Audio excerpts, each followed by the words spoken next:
Welcome! If you're looking to clean up your Google Drive and remove files you no longer need, you're in the right place. In this updated guide, I'll walk you through the simple steps to delete files from your Google Drive using the mobile app. Whether you want to free up space or just get organized, these steps will help you do it quickly and easily. First, grab your phone or tablet and open the Google Drive app. If you aren't already signed in, go ahead and log in with your Google account. Once you're in, you'll see all your files and folders neatly arranged. Next, find the file you want to delete. You can scroll through your list or use the search bar at the top to locate it faster. Once you've found the file, tap to open it. This will bring up the file preview and a set of options. Now, look for the three dots at the top of the screen. This icon is your gateway to more actions.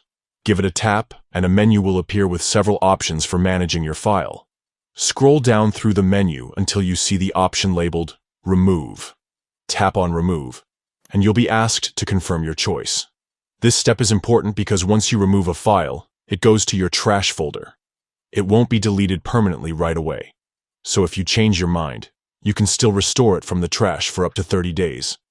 After you confirm, the file will be moved to the trash.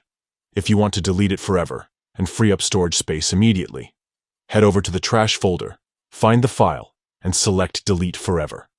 And that's it. You've just removed a file from your Google Drive in a few easy steps. Remember, keeping your drive organized can help you find what you need faster and make the most of your storage. Thanks for following along and happy organizing.